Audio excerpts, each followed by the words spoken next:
First question is from Akhil. Acharya Ji Pranam. Chapter 14 of Tao Te Ching states, "He who knows this origin shall know the teaching and principle of the Great Tao." The origin has been variously touched upon by Lao Tzu as following. Then he quotes from 3 chapters where the origin has been mentioned. Chapter 1, Nameless is the origin of heaven and earth, and this same origin is called the profound mystery. As profound a mystery as it can be, it is the gate to the essence of all life. Tao, the way, says chapter 4, can be infused into the nature and put to use without being exhausted. It is so deep and subtle, like an abyss, that is the origin of all things. And then again in chapter 52, by knowing the creation of all lives, one can then return to the origin and abide by the mother. I request you to please speak on the origin in detail. Thank you. Akhil Agrawal.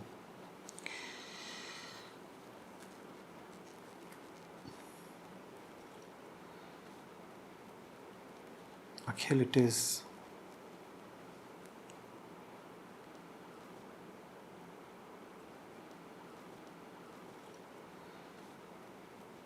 pertinent that we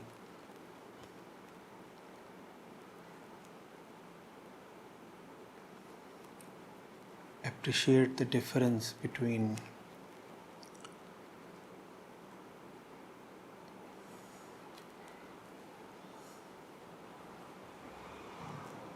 creation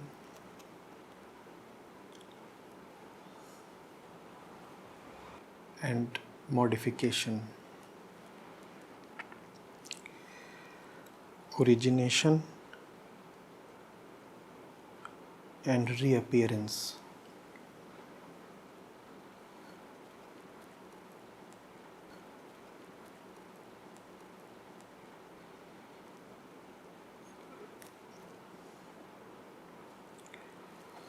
Things appear and disappear in the same dimension.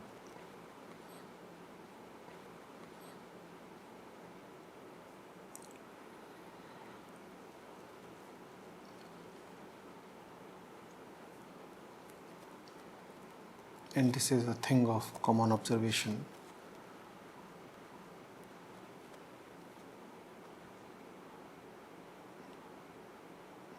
Soil takes the shape of the tree becomes the fruit, the fruit becomes the body becomes the soil,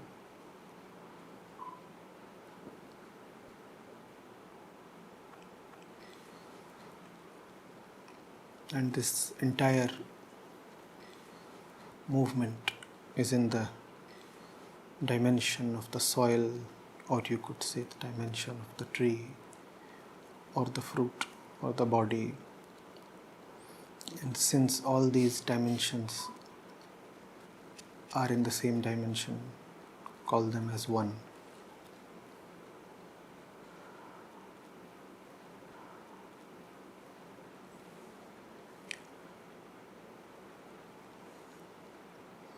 But all this modification, disappearance, reappearance,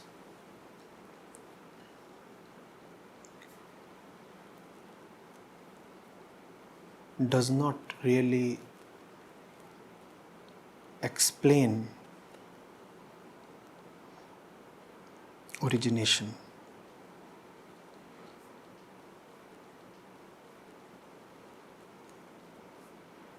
The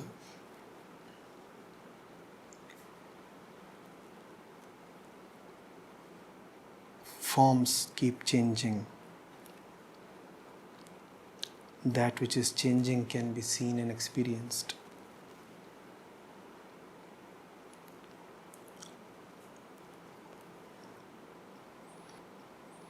There remains something behind the changes that eludes experience.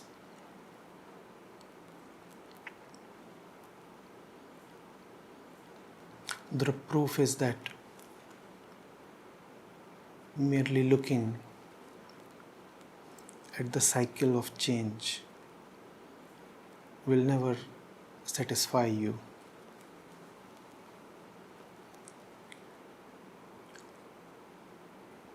You will be left a bit hungry.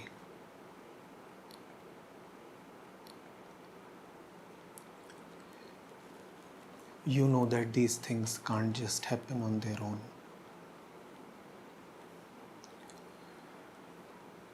You know there is something more to it.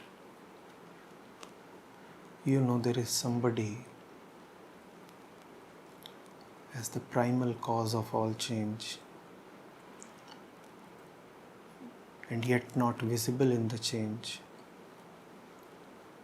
not a part of the change, causing it but not included in it.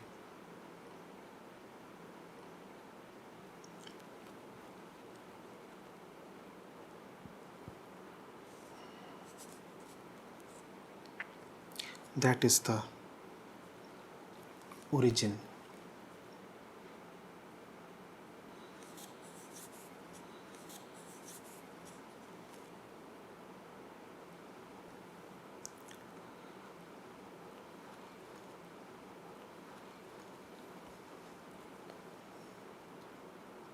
There is no proof of the origin except the fact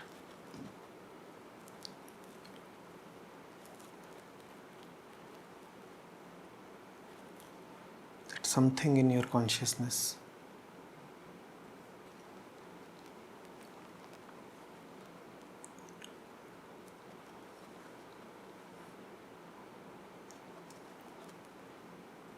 knows very well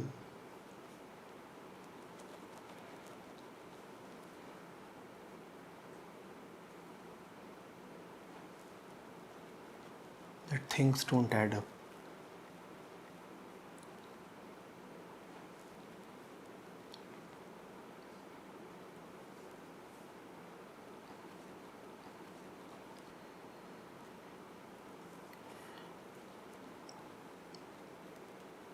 There is a deep vacancy.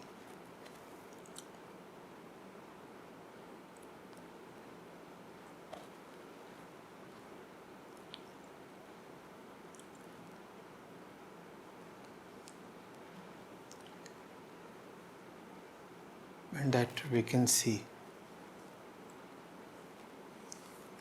is apparent to anyone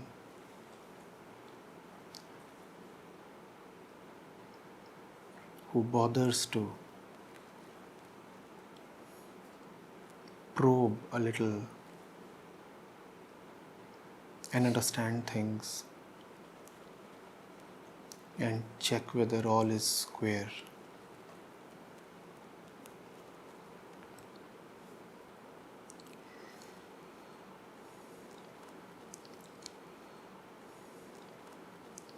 In the language of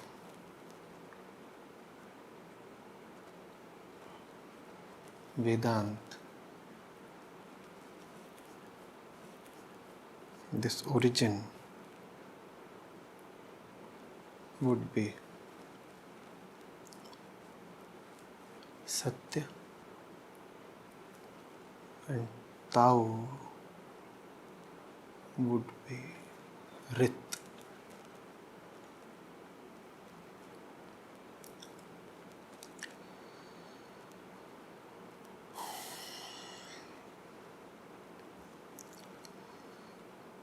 Tao is the great invisible natural order of the universe.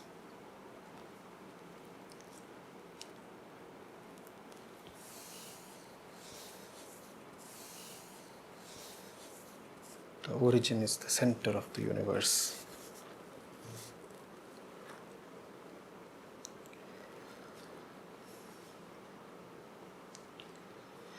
It strikes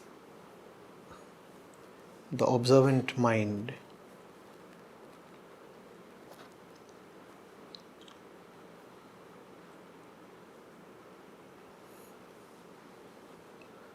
that such organized change cannot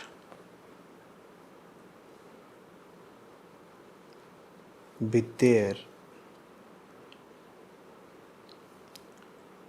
without changelessness.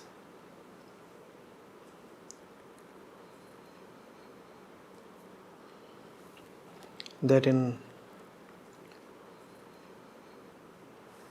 a universe where everything is prone to birth and decay,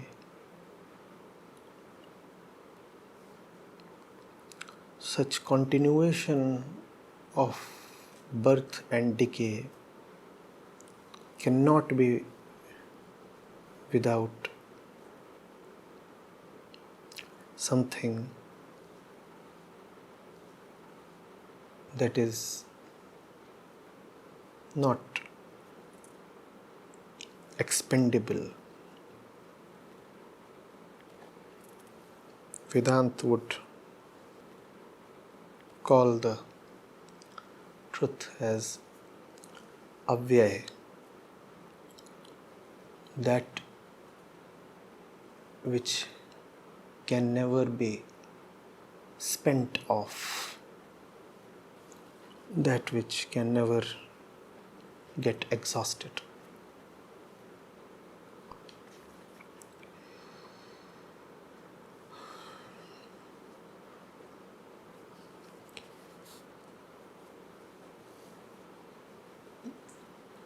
Seen outside with the help of your senses,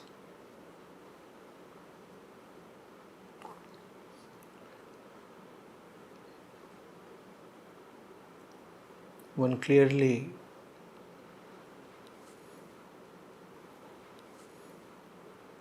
is left wondering, what is it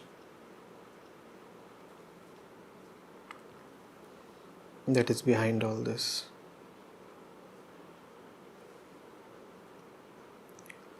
This same query, turning inwards, gets answered and silenced.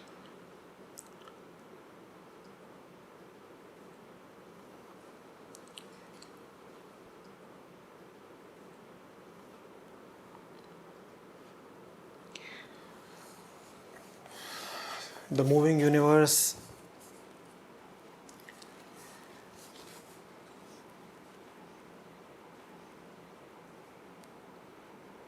is clearly seen as the moving mind.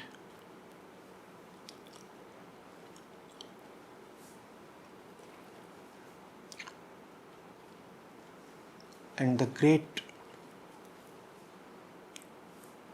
origin of the moving universe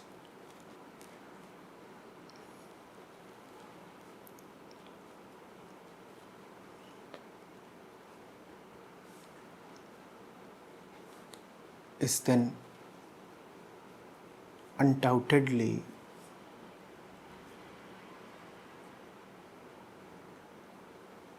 the unmovable center of the mind.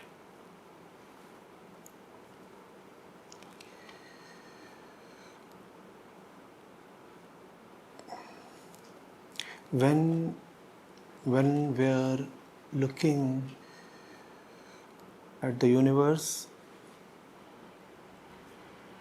the origin was a very, very strong but speculative urge of the mind. One said the origin has to be. One said the origin has to be. It is not possible that the origin is not. When one turns inwards and looks at his mind, then one says the origin is. Now there is absolute certainty. There is no need to speculate.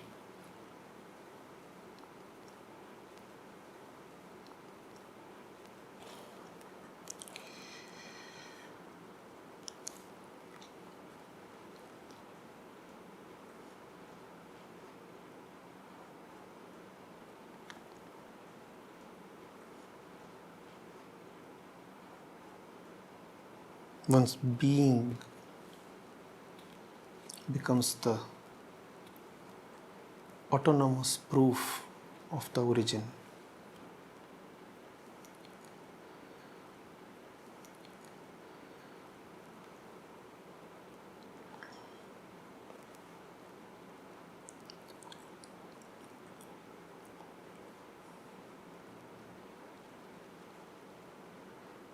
The being of the meditator is the living proof of the origin.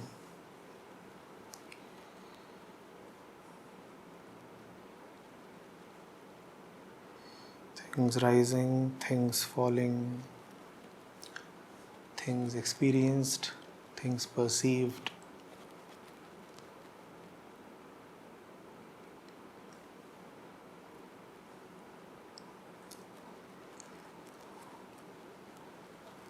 Tornadoes swirling,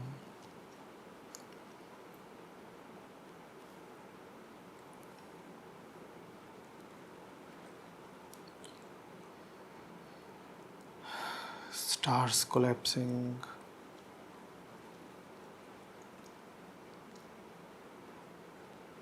entire universes expanding and contracting. And yet,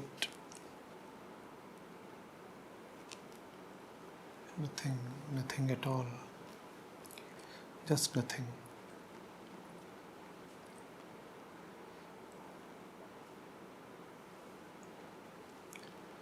Just nothing.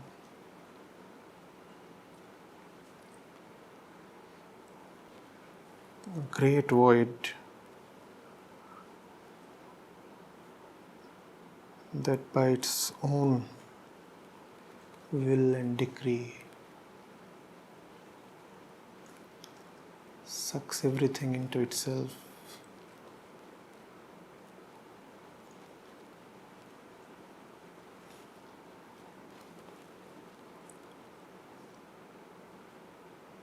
And then upon a change of mood, lets loose the universe.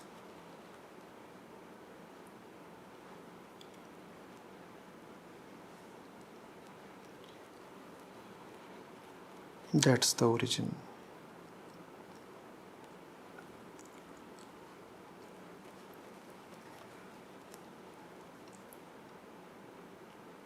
The origin whose proof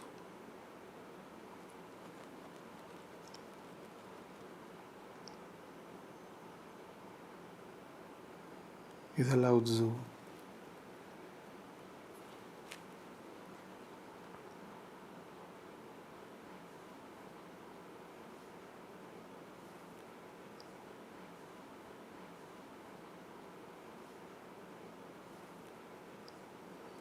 The origin that appears like Lao Tzu because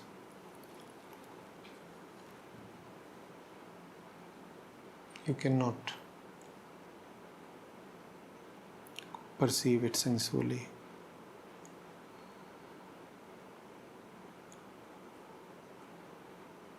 And there is no other proof.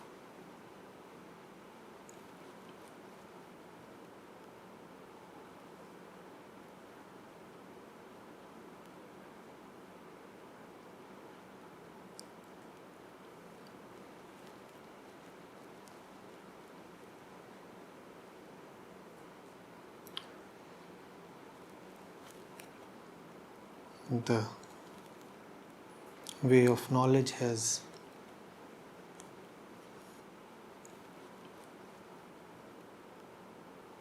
said that the way of devotion has asserted that there is no proof of the origin other than the being of a Lao Tzu.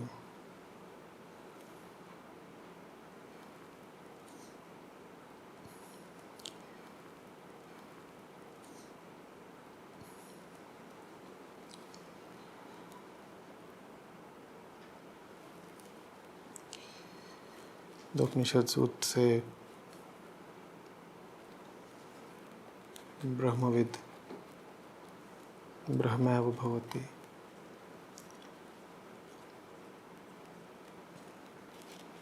The Guru Bani would say, Harijan Hari Antar Nahi.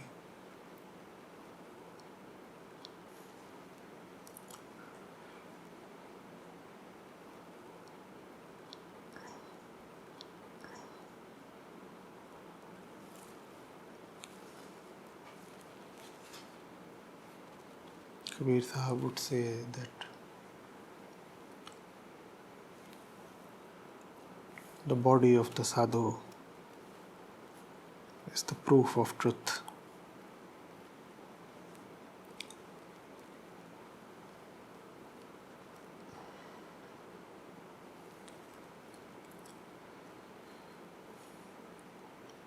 If you will search for the meaning of origin or the origin itself in the universe, you will come very, very close.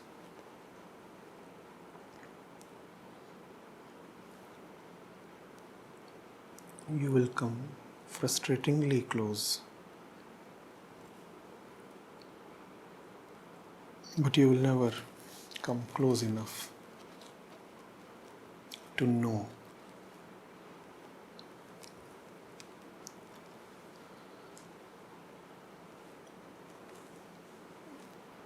When you will look for it in your mind, then you stand a chance.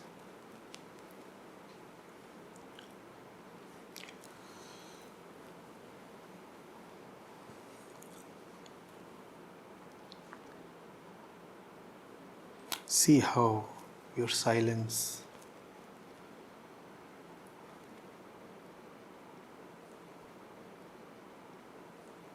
is so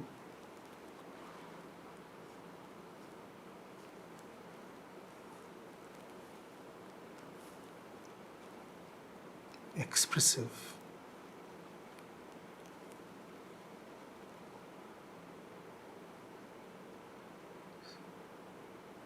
See how much can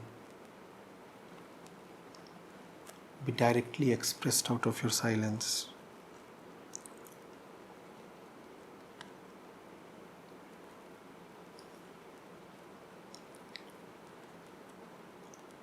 Engage the infinitude of words that are contained in your silence.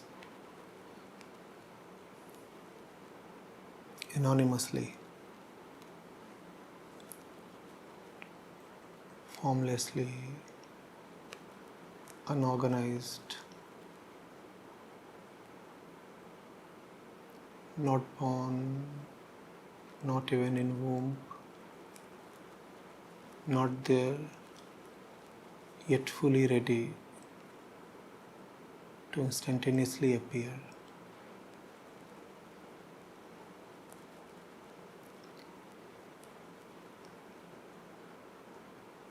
And see how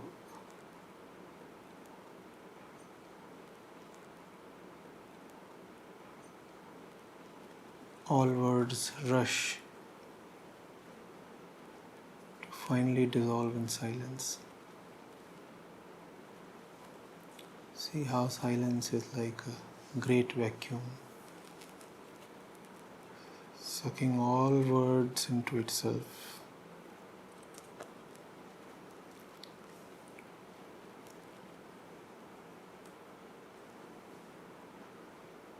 Where do they go once they have reached? Nobody knows.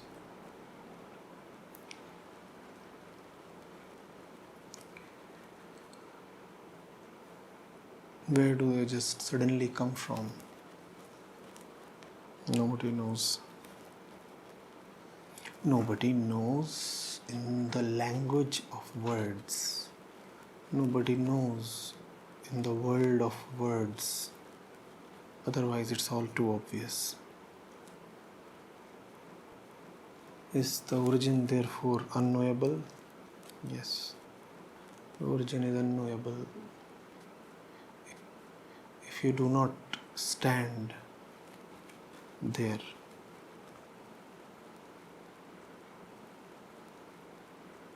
what if you stand there? Then there is no need to know the origin.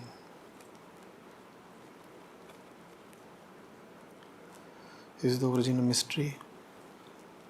Yes, quite mysterious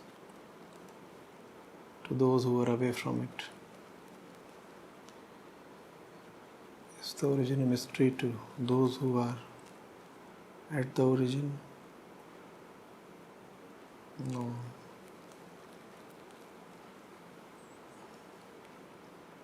They do not even know that they are at the origin.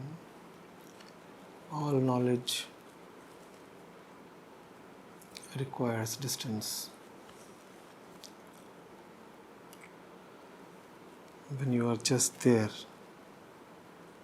you are freed from the burden of knowledge.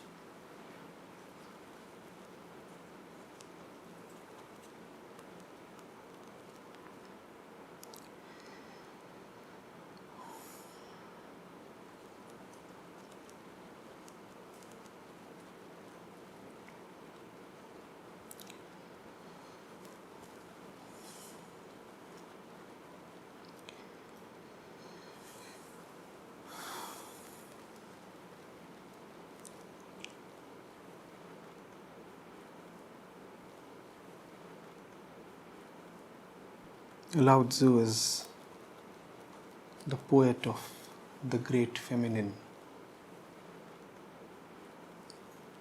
because all proceeds from the origin and all disappears into the origin.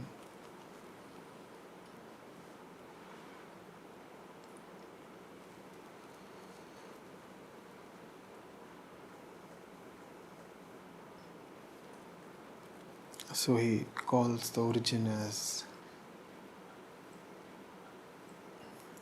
the great female,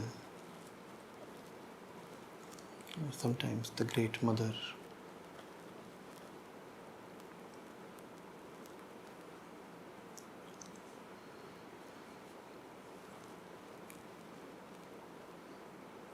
Why does he talk so much about it? Well, Lao Tzu has no particular reason to talk much about anything. In fact, even the Tao Te Ching, it is said, was extracted out of him. He was not particularly willing to write it.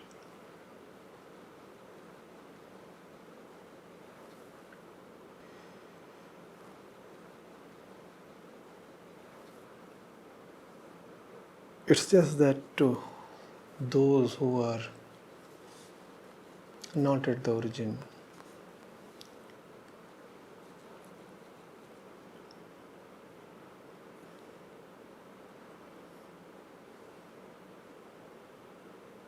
the origin is a hope. The origin is a relief. The origin beckons.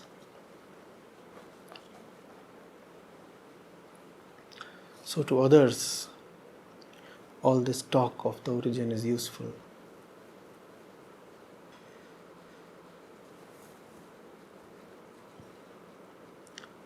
To a Lao Tzu,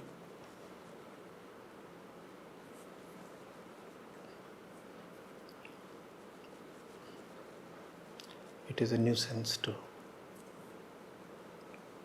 talk so much about the obvious,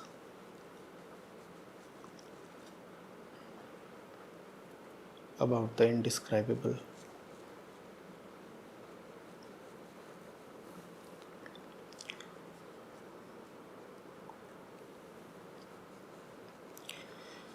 In chapter 52, Akhil, you have quoted, by knowing the creation of all lives, one can then return to the origin and abide by the mother.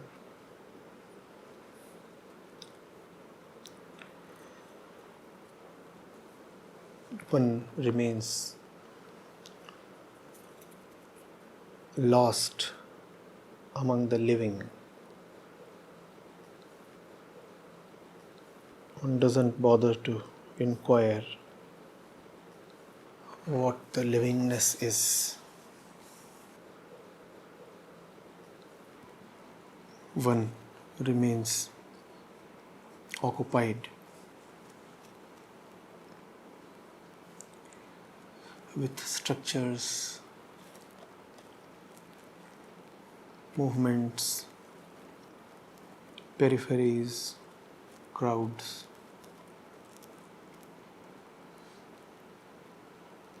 One forgets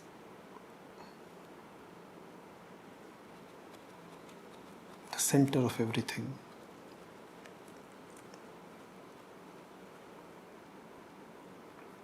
Therefore, these lines are useful to the ones who would circumnavigate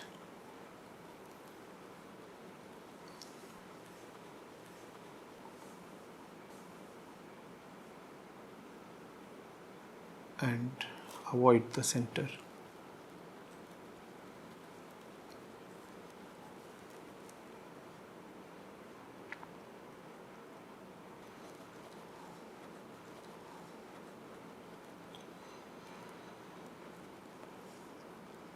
Lao Tzu says, by knowing the creation of all lives, if you could really know what the game is all about, won't you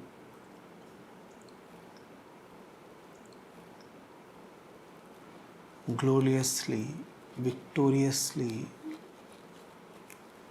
exit the game?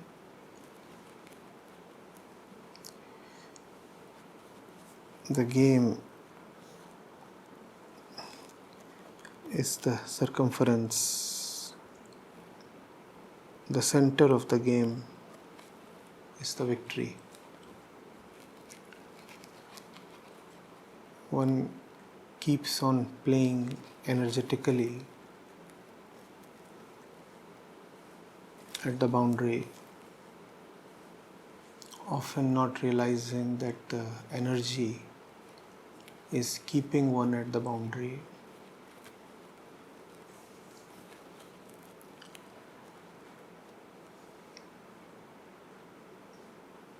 There is a great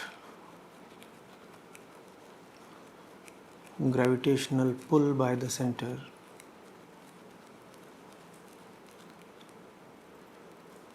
But one's own energy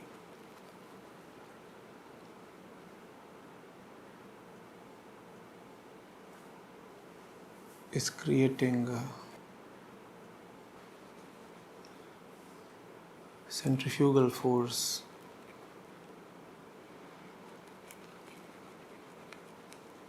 in a direction opposite to the center. One keeps playing the game energetically. There is the game, there are several players.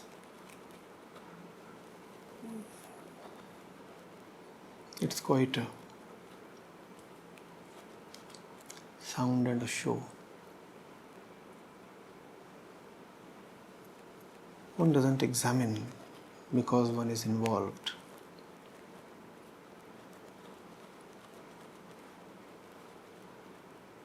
Because one is involved, one becomes the involved one, and the involved one, to stay alive, must stay involved. And the more one stays involved, the more one remains a part of the centrifuge. The more one remains a part of the centrifuge, the more actively one is able to resist the gravitation of the center.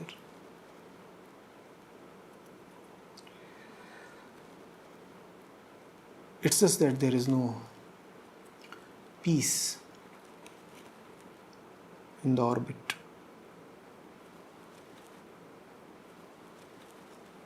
And so when there is no peace, some people then turn to Lao Tzu. And he says, the origin. Is the game important? Yes, it entertains, but see how exhausted you are. Are the players important? Yes, you can indulge with them. But do they fulfill you?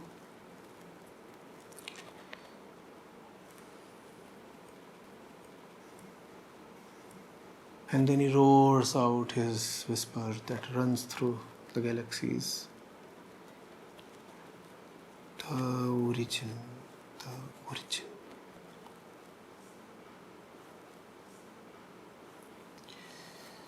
origin. So you see, Lao Tzu is a poet of not doing. The moment the particle in the orbit turns a non-doer, it gets sucked in. The separation is lost. Lao Tzu would tell you all this that you are doing on the periphery is your mischief towards yourself. You are doing everything but the one right thing.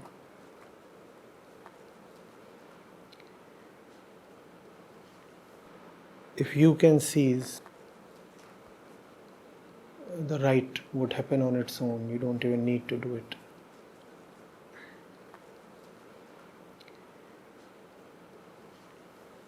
Your doing is the trouble. And so you see, Lao Tzu is not a proponent of hard work. He would rather talk of soft submission. The harder you work, the bigger is the orbit.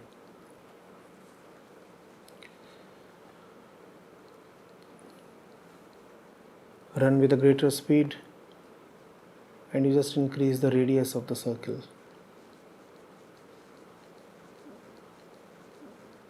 Do more, and what are you doing? You are just doing something against yourself.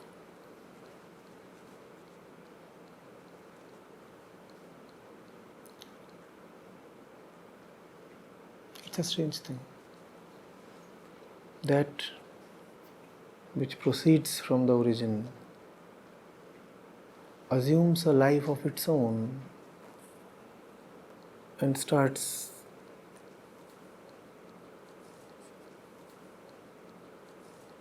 avoiding the origin. And how does it avoid it? Not necessarily by consciously creating a distance, but often through passive ignorance. So there is mischief which appears in the form of active avoidance, and then there is ignorance which is passive avoidance.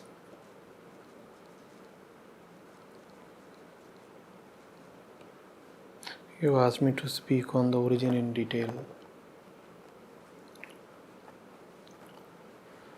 From the origin, all details emerge, but then they are for the one who is at the origin.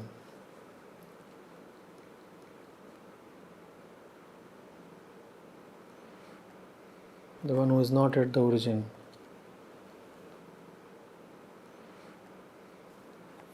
must rather seek the details of where he is, and that would help. Instead of asking me, please tell me in detail about the origin, how about asking yourself, what are the details of where I am?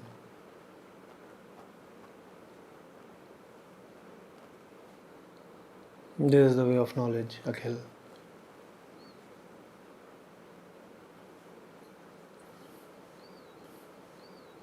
The way of knowledge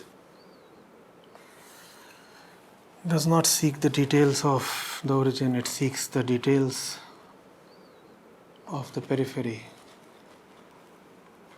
the orbit, the entire spherical universe. Just tell me about this that I am perceiving.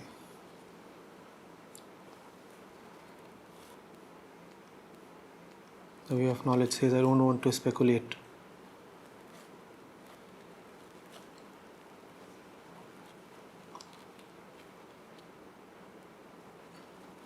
I would rather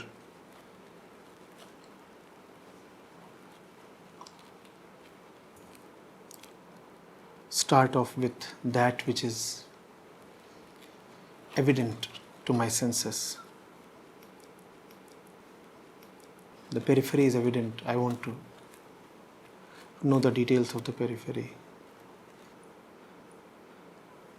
I want to know who are these players, why are these balls striking against each other, what is this merry-go-round, where did those shadows come from,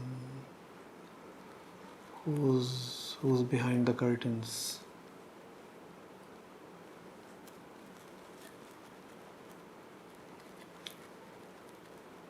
Did somebody just say, me?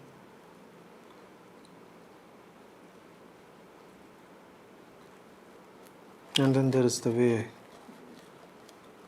of the simple-minded one.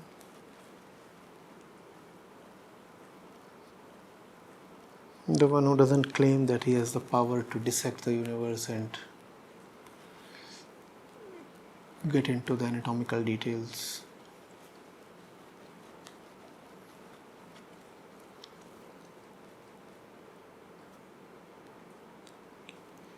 How does this one remember the origin?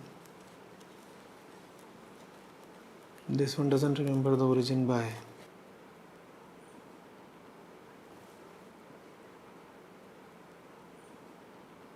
seeing that things are false and do not fulfill. This one is a curious case. This one is so crazily innocent. He somehow manages to directly remember. He doesn't have to cross over on the boat of negation.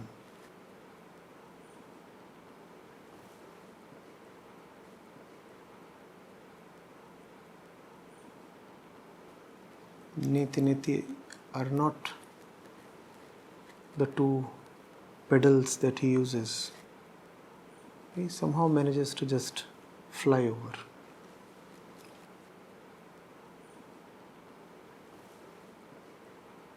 The origin strikes him as an old memory, as an undeniable reality.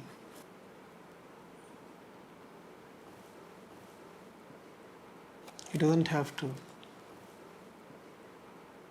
go to it via something.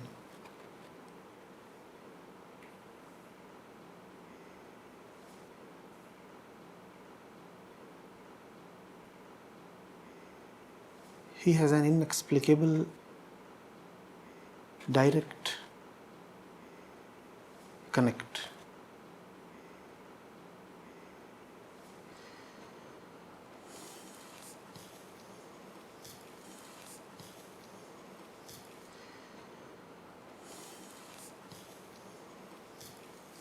How does he have a direct connect?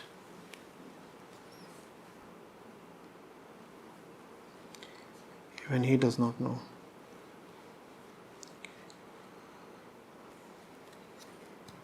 Strange words.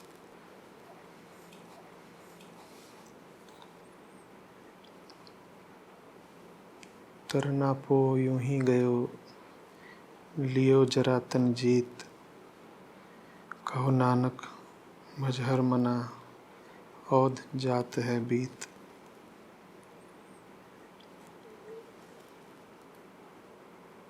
Why recite a name? Why meditate upon someone, something, somebody? No answers. But the devotee is sure that that is what needs to be done.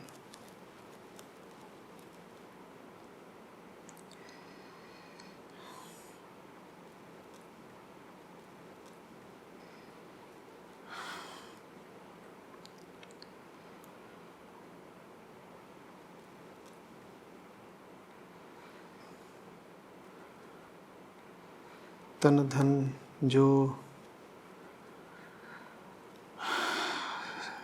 ताको दियो, तासे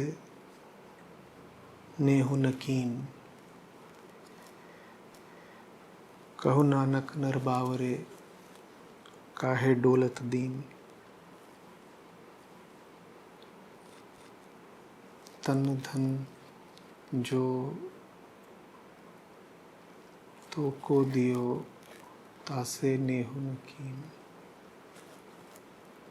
तासे, that. With him. With whom? With him. With whom? With him. With whom? With him. तासे नेहु नकीन, कहु नानक नर बावरे, काहे डोलत दीन.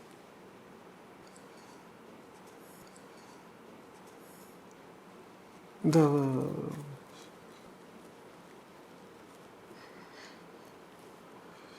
devotee is not even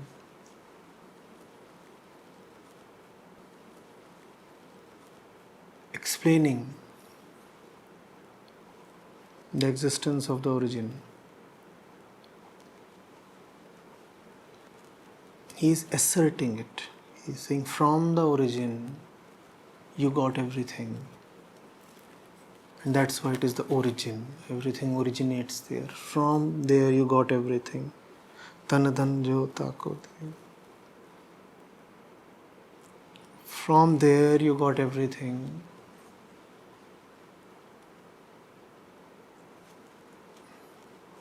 But you couldn't love him.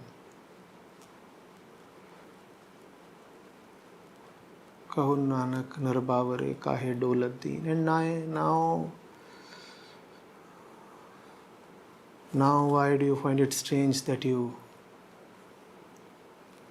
roam hither thither,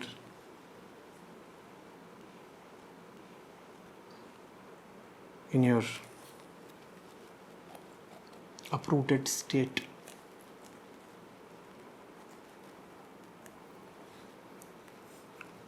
He's not saying that the origin is. He's saying we don't want to talk about the origin, we want to talk about you. Your distance from the origin is appearing in the form of your freckled face,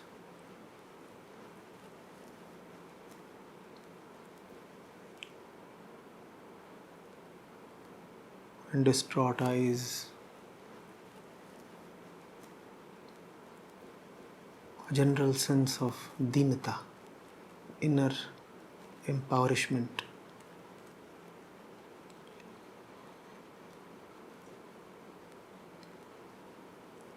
That's what happens when the particle that emanates from the origin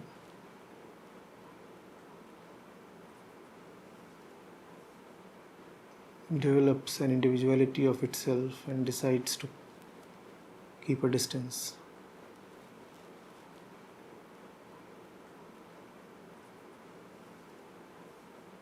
The saint is not saying the origin is. That is beyond his narrative. The discourse is not on the origin, but on you. The origin is, the saint is sure.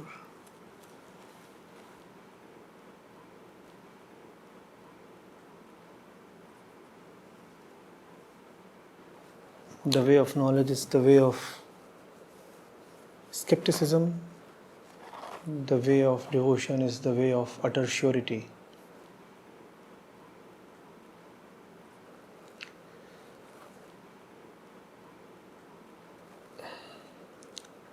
The Gyan Margi proceeds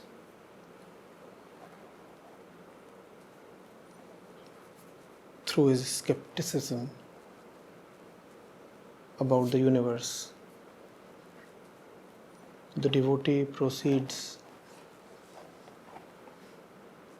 through his surety about the origin.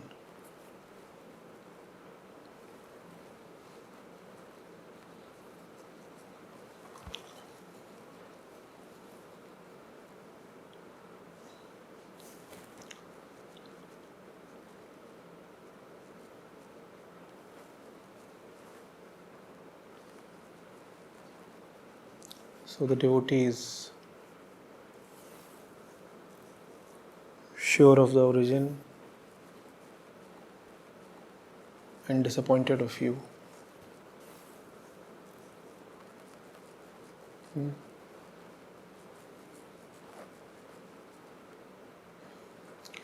So Akhil, depends on you. If you have some innocence, then just know that that is. Know without proof, know without reason. And if you have sold yourself out to reason, then proceed to reason fully.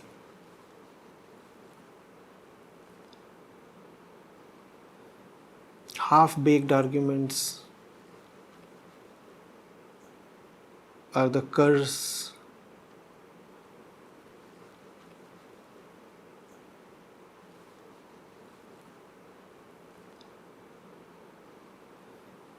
and the support of the ego.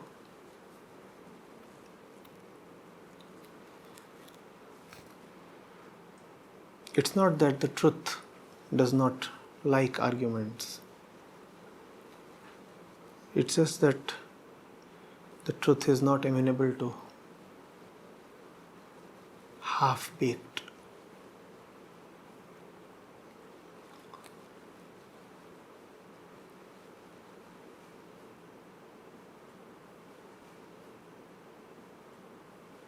fearful arguments that dare not go the distance. If you want to reason out, then have the guts to take reason to its very end.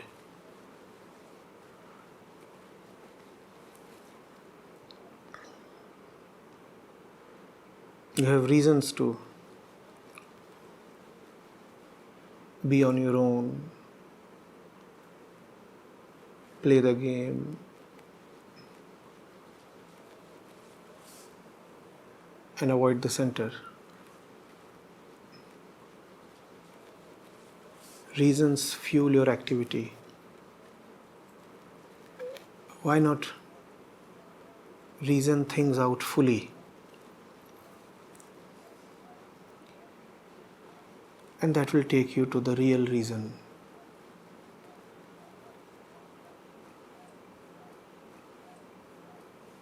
The real reason is false. So reason is nice. Truth likes reason because reason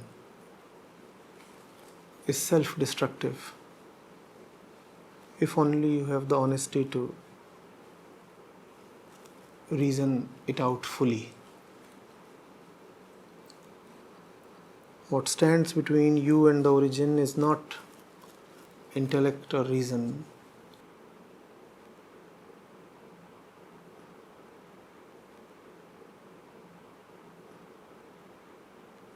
but pseudo reason.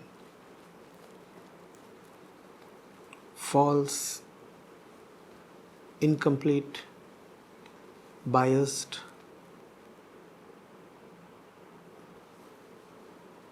amateur reasoning.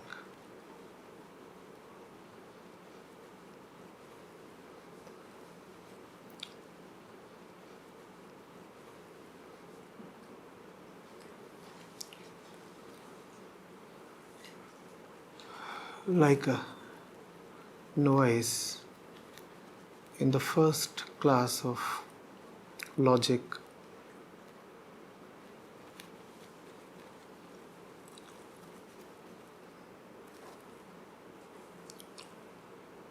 happily proving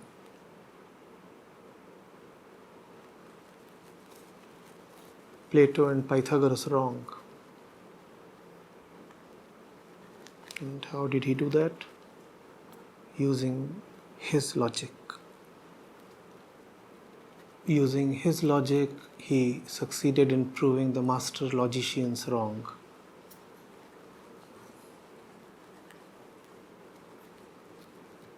That's how the tiny particle on the periphery operates. It has its own reasons. Using reasons, it manages in its own eyes to defeat the origin from where all reason proceeds and into which all reason sinks.